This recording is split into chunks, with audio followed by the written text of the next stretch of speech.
Hello again and welcome to the fourth mindfulness talk based on Jimmy's translations of the teachings of Thich Nhat Hanh. Okay, so today let's dive into something we all do, every single day, usually without even a second thought: eating. But seriously, just take a second here. Think about the last thing you ate. Can you actually recall the specific flavors, the texture, or was it, just fuel to get you through the day? So often we sit down to eat, but our minds are a million miles away. We're scrolling on our phones, we've got the TV on, we're replaying conversations in our head. Our body is there, but our experience of the meal, it's completely gone. And this is a habit that is just so incredibly common in our busy lives. As the source material really points out, our thoughts have this amazing ability to just drag us away from the present moment. So we're chewing, we're swallowing, but really we're absorbed in planning our afternoon, or worrying about a deadline, or just thinking about tomorrow. We've basically forgotten that we're even eating. The teachings of Thich Nhat Hanh actually have a name for this. It's called an absent-minded state of distraction.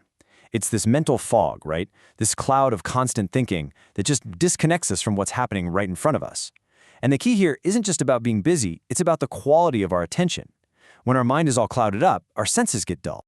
And this quote, wow, it just perfectly illustrates the real consequence of that state. It's such a profound statement. It means you can be staring directly at your plate, a beautiful meal somebody took care to prepare, but you don't truly see it. The colors, the way it's arranged, it's all just a blur because you're not present enough to actually register any of those details. And this really creates such a stark contrast in our experience. I mean, think about it. When your mind is present, you see the vibrant green of the vegetables, you hear the crunch of the lettuce, and most importantly, you know what your food tastes like. But when your mind is absent, just like the teaching says, you look but you don't see, you listen but you don't hear, and you eat but you don't know the taste. And that's really the tragedy of it, isn't it? We miss out on one of life's simplest, most essential pleasures.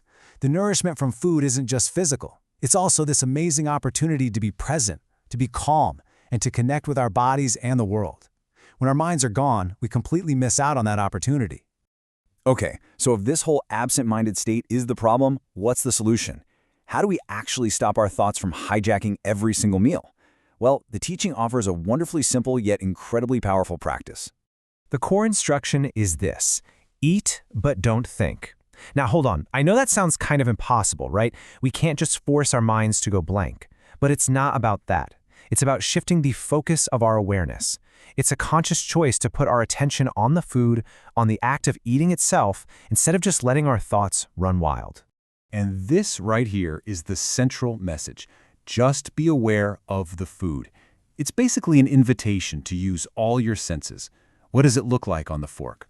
What aromas can you smell? How does it feel in your mouth, the texture? What are all the different flavors you can pick out? This simple awareness becomes the anchor that keeps you right here, in the present moment. Now, what's so great about this approach is that it's not some rigid, perfect or fail kind of rule. It's a practice, and that means you're going to forget. Your mind is going to wander off, that's what minds do, and that's totally okay. The goal isn't perfection. It's the gentle act of returning your attention again and again back to the food on your plate. It's really all about rediscovering the simple joy of eating. So how do we actually do this? Well, you can break it down into 3 pretty simple steps. First, just notice. Without any judgment, just become aware that, oh, my mind has drifted. Step 2, gently guide it back. Think of it like kindly leading a lost puppy back home. And third, fully experience. Take a bite and just focus on that one single bite. Taste it completely before you even think about the next one. So why does this all matter? Well, the benefits are immediate, and they're pretty profound. For one, your food just becomes more delicious because you're actually tasting it. You reconnect with the here and now, and you turn what can be a rushed, mindless routine into a real moment of peace. This is how you truly nourish not just your body, but your mind, too. So the big takeaway here is really an invitation.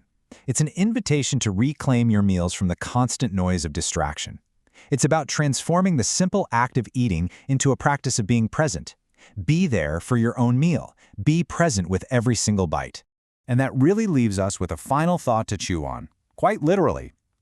If you approach your very next meal with just a little of this awareness, with the simple intention to just be there with your food, what might you notice that you've been missing all this time?